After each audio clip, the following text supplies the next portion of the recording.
So turn the tide. We are so happy to be sharing this with you. And joining me, I've got Derek Paxton and Julien Guéguin. You are game director and senior game designer on Endless Legend 2.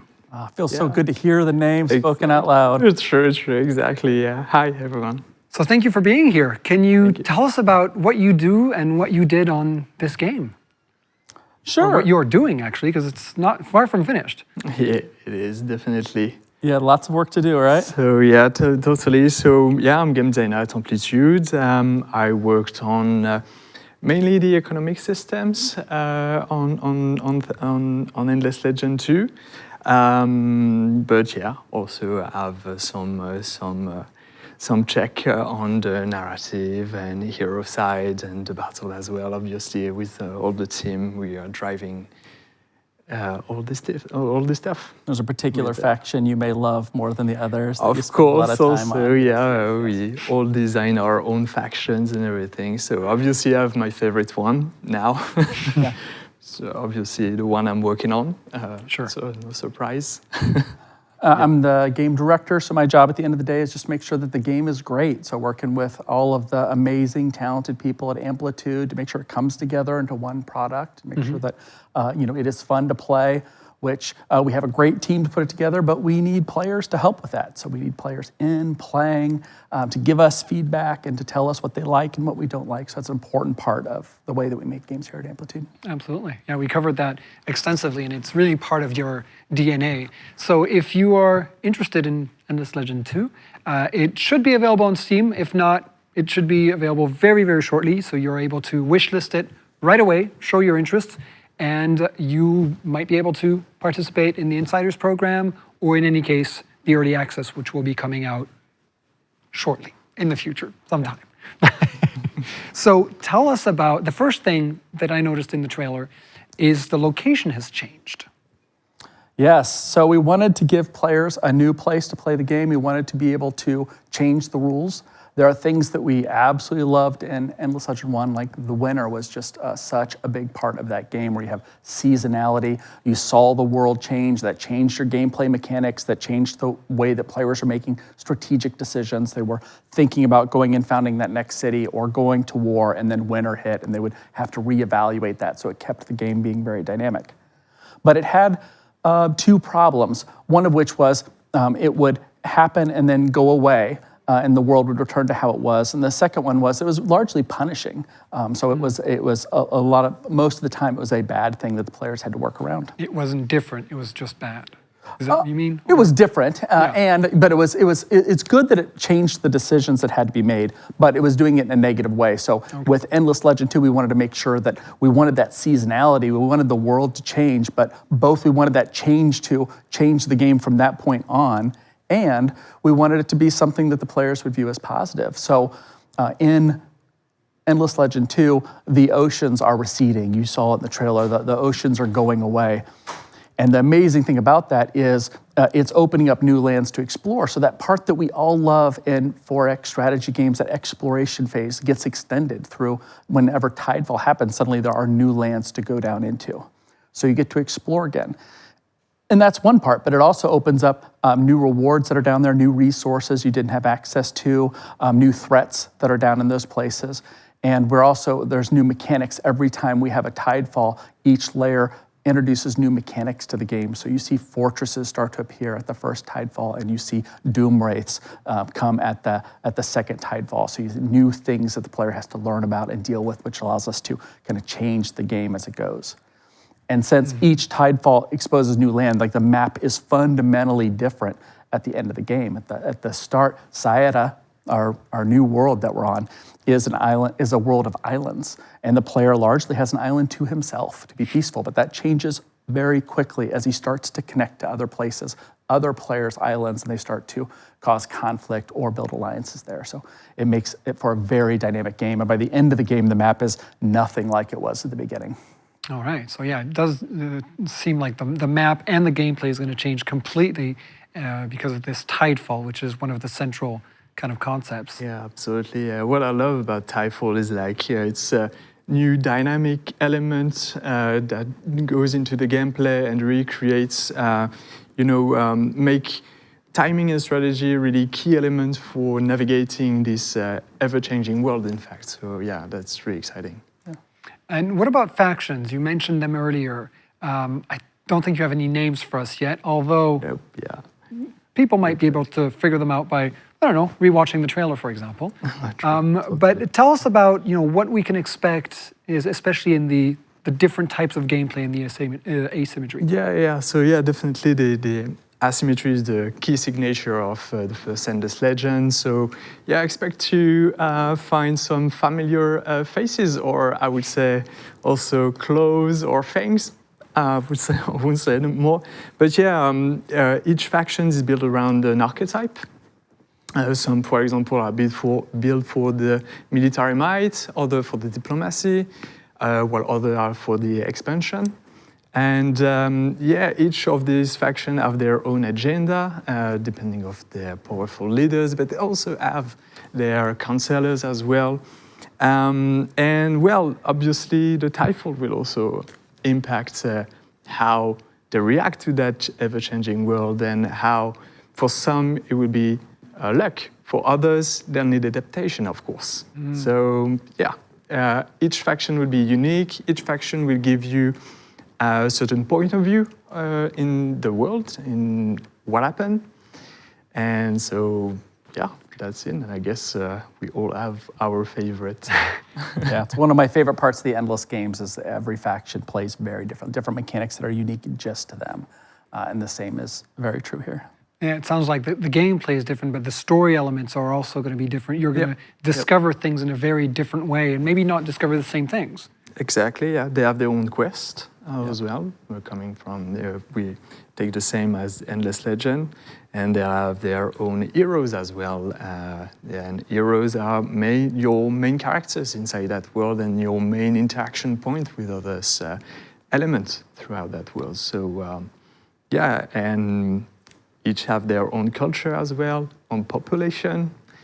So yeah, we really wanted to make them really unique with their own weakness and strengths. Yeah, it definitely sounds that between the unique leaders, the advisors, the stories, it's not just a set of different perks or anything. It's really going to be a different experience with each faction. Yeah, I had a problem playing because I'd been very accustomed to playing as our more defensive faction in the game, and switched to doing testing on a more diplomatic one who has starts with a lot of ranged units. And I was just getting crushed starting out just because I was trying to play them like I was accustomed to playing. And you really do have to adapt your style. At first I'm like, they're too weak. I'm complaining to the game designers, you guys are too weak. No, you're just not playing it right. They were right. They were totally right. But once I kind of got used to that, I'm like, mine's is a diplomatic faction here. Wait, I should go talk to some of the minor factions in the world. Some of them are very tanky, very strong. Get them on my side, get them to ally with me. And then once you were able to ally with some of the minor factions, you can build their units. So building them very tanky, tough units to be my frontline defenders, my archers in the back, and then I was able to adjust those the way I'm fighting battles, the way I was putting armies together, and I had to approach the game in a fundamentally different way than I was accustomed to. And I just love that about the Endless games, just in general, but especially in Endless Legend too. Well, speaking of the Endless games, it's always difficult when you've got a number 2 or 3 or 4. How do you strike the right balance in terms of it being Endless Legend 2, so keeping it in that vein, but also learning from Humankind, learning from Endless Space 2, the other games that you've published since then? Yeah, definitely. We've learned a lot from Endless Space and Humankind. And we've tried to apply it to Endless Legend 2. So obviously expect big improvements on stuff like heroes or the asymmetry, and also the combat, the battle actually. Battle now compared to the first one will give full control over the unit on the battlefield. And also some units will have their own abilities we call active skills that you can activate once during the battle, and it can really change the tide of the battle, right? And terrain as well will play a huge role by buffing your units depending on where you stand. So now each battle will be a quick contest of wits and planning, and really, creates. Each battle will be more thrilling throughout the game. So yeah. Well, so far we've been giving a lot of kind of high-level concepts. We can reveal that there are going to be 4 factions playable in early access, and 2 others that will be there for release. Can you tell us anything else? When will we know more? In the coming weeks, we'll certainly be going through and detailing what is cool about these factions and sharing info to let players see them. As you mentioned, get insiders in playing them. Even more important, get early access players in playing them and giving us feedback for them. So yeah, absolutely look forward to. And just like you said, if you watch that trailer a little closely, you may get a few very subtle hints as to who you're going to see in Sayada. Okay. And I think we should also expect a blog post coming shortly to detail not just about the factions, but just in general to, give us more information about the game and how it works. Tidefall is a concept that is very intriguing. Yeah. I'm very eager to try that out. But yeah, between the trailer, our talk here, the blog post, we should have a lot of information for you, as well as the Steam page, and very shortly, insiders and early access. Yeah, it's just the start of a long journey. We've done a lot of work on the dev side. We really are we just need players and playing and giving us feedback and working with us to make this game great. So up until release. So this is just the start. Absolutely. Well, thank you so much for being with me. Do not forget to wishlist the game on Steam. It should be available right about now. And shortly, one day soon, you'll get a notification saying that it's not just wishlistable. You can buy it. Yeah. Thank you so much for being with us. We are going to switch with my 2 next guests. We talked a lot about our link with the community, and I'm pleased to welcome Laurine Barbier and Sergio Delacaille. Thank you. Thank you so much. So Laurine and Sergio are going to be here to tell us more about this Insiders program that we've been hearing so much about. Yes. So you are Live Ops Manager and Community Developer. Correct. Can you tell us what all that means? Yeah, sure. So hi, I'm Laurine. I'm Live Ops Manager at AMPLITUDE. So basically, in the Live Ops team, what we do is try to plan the live of the game, so everything that comes after the release. And we try to make sure that any content and anything that it released basically aligns with everyone, all the vision. So we have the creative vision, we have obviously the production vision, we also have the feedback from the community. That's one of the most important. So yeah, we try to make sure that we take all of this into account and that we just deliver the content that makes the most sense for players and the studio. All right. Well, that's really nice. Well, in my case, I'm Sergio, and as you mentioned, Bill, I'm community developer at Amplitude Studios. And basically, it's in a similar role of what Laurine and the Live Ops team does. Basically, what we're trying to do on the team is to build a bridge between the community and the entire developer and the entire studio. So basically, we gather all the feedback from the different social media, Steam, Reddit, Discord, amplifiers. It's really important because at the end of the day, all of our devs are there. And basically, we combine all the feedback and we try to coordinate a lot with the DevOps team, QA, production, and to make sure the voice of the community is heard. Right. As we were saying earlier, just having those 2 brains instead of just one, all those developers that are just, knee deep and that don't necessarily have the luxury of taking a step back and looking at things differently. Exactly. And also, now, especially with a 4X game, it's not the type of game that you pick up for 2 hours. These are people who sometimes have sunk tens of hours, hundreds of hours, and who have probably an informed opinion. Indeed. So the goal is really to create that sense of community and in a sense, ownership of the game by the community. Exactly. That's an important, philosophy from the studio. We have been doing that from the beginning, the creation of the studio, and that's something that we are eager always to try and also to improve. We always try to improve how we gather the feedback and the process internally to make sure, like at the end of the day, we hear and we can communicate between all the team. Mm-hmm. Yeah, and we try to basically involve the community as much as we can, and like through many ways, many different ways. So yeah, they are at the end of the day, they are the one playing our games, and they are the one who know the game, and that's that type of game, not only ours but the Forex genre. So they are kind of the expert at the end of the day. So.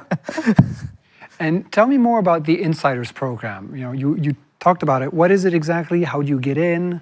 Yeah, sure. So the Insiders program is something that we started, I think it was last year for Endless Dungeon.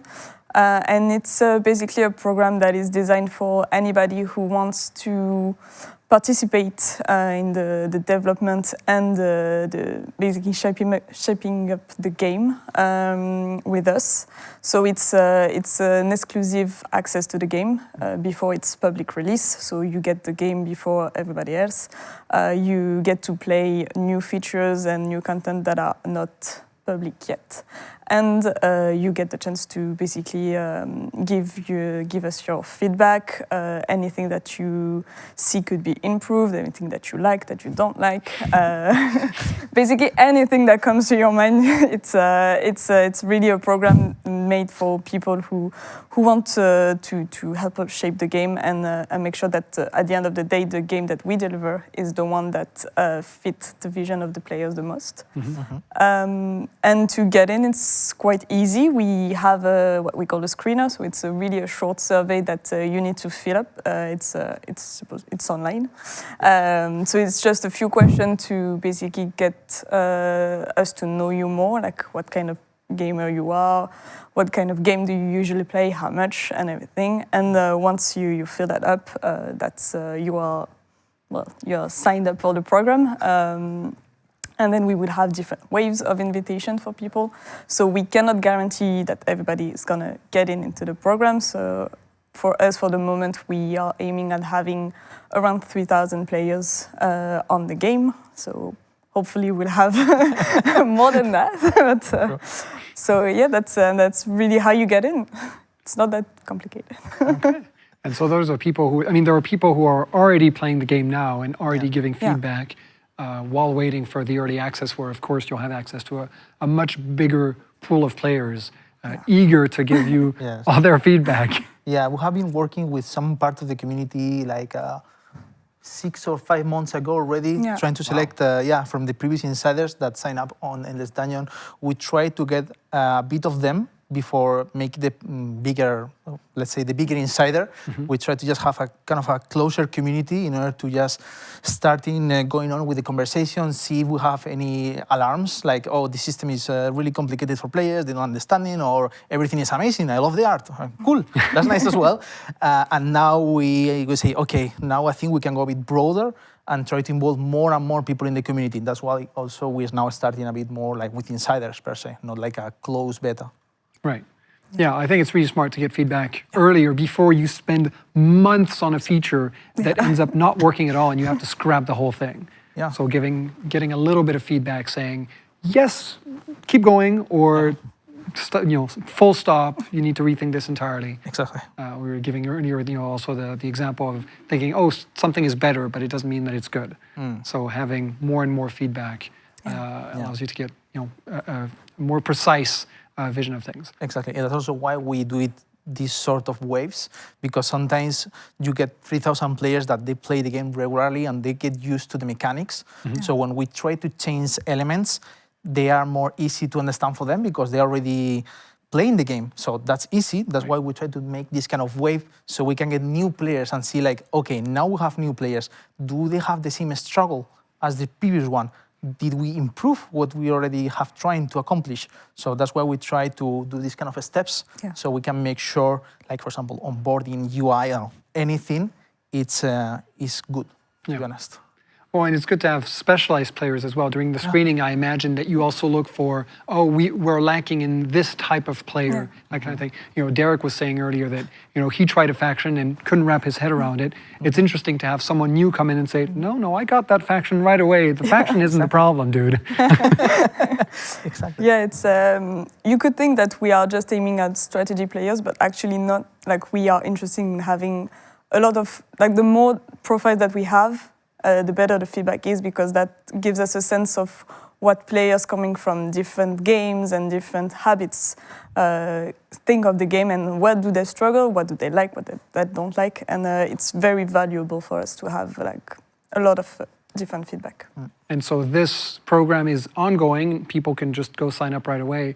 But if they don't get in, they are welcome to give their feedback on, you know, the forums, on Discord. You know, you mentioned Reddit. Your team scours the internet. A bit of everything, to be honest. Yeah.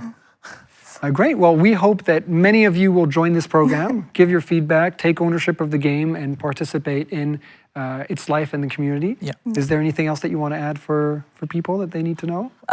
Maybe just in terms of timing. So basically, the program is set to start, like the registration is starting right now, but we want to have the first wave of players coming by the end of January. Those players will be previous insiders players, because we have already a way to contact them. And for newcomers, the first wave is set for mid to end February. So just so you guys know what to expect in terms of you need to timing. wait. You need to wait a bit, and also we will try to communicate. If you are selected for the wave of February, we will also communicate to you on email. So please check the spam box sometime, just in case, or nice email go to the junk, which is not good. So please just stay attentive. Email, to be honest. Yes. Yeah, so you need to wait a little bit, but not much. It's going to come quickly. No, it's going to come quite fast, and there's going to be a lot of ways for people to get in to give us their feedback. We will have obviously all the channels, so access to amplifiers channels with a development team that's going to be there to answer the questions. But we will also have surveys, different kind of surveys throughout the program. That will be more directed to certain aspects of the games. So that's just what to expect when you're enrolled in the program. Yeah, well, it sounds great. I can't wait. Maybe I'll apply to Insiders as well. Sure. Maybe. But yeah, definitely, go for it. Your involvement in the community is crucial to what we do. And to get you hyped up for the game even more, we have a very special segment, which you are welcome to stay for a little bit. That's nice. Arnaud Roy, that you know as a composer on many endless games and many Amplitude games in general, is joined by Jean-Noël Godard, who also co-composed the music for Endless Legend 2. And they are going to be giving us a short concert on the Celtic harp and the handpan, which they will explain to us afterwards why they chose those instruments and how important that influence is from the game. So guys, take it away. I can't wait.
Come and join me. That was great. This was like my personal concert right here. This is amazing. We should do this more often.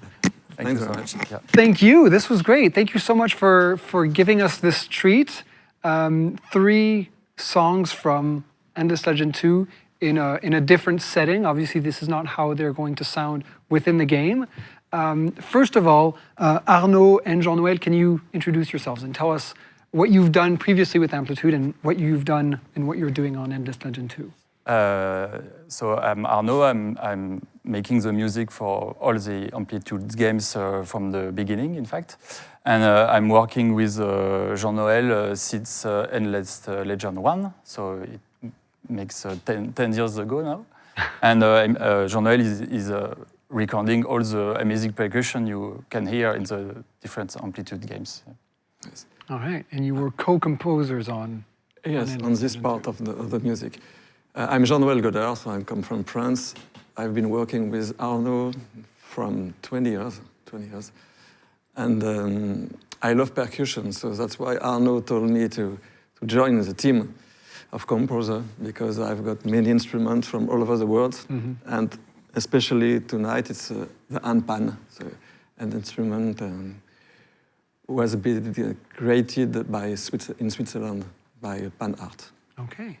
And so why this choice of instrument? The handpan is not that common. Celtic harp, a little bit more, but still it doesn't seem like the first choice when you think of composing music. Yeah, when I heard first of Endless Legend 2 with big tidefalls and all the aquatic universe, I tried to find some exotic sounds and instruments to fit this new universe. So my first thing was the crystal bachet. You know, it's a very rare instrument with glass and a very special sound. And you have all these aquatic sounds from the handpans. And the Celtic harp, because it's my main instrument, and I play it on Endless Legend 1. So yes, sure. It's like yes, it was obvious choice for me. I definitely got a lot of aquatic vibes from the handpan, especially with the blue light behind you. It was definitely very It's quite aquatic, underwater. yes. Yeah. But it was a challenge for us, because the music originally is made with many instruments, a big orchestra, a full orchestra. So we have to make a sort of reduction of all of this to be able to present you music with only 2 people. Yeah, very different it was a experience. challenge. Yes. So the full thing that people will be able to hear Yes. within the game, but this was a very special experience. Yeah, thank you so much. This was great. And Arnaud, I believe we will see you again tomorrow for a blind test for the community. Yeah, you're right. So we'll see how that goes. Thank you so much to both of you. This was a very special, and I can't wait to hear what it sounds like with all the instruments. But this was a little treat. Thanks a lot. Thank you. It was a pleasure. So, we mentioned previously that, to me anyway, the 3 pillars of Amplitude games are gameplay, music. That's one of the things that keeps coming back from the community. And the 3rd pillar for me is lore. And so we're going to go from one to the other. Thank you so much for joining me for music.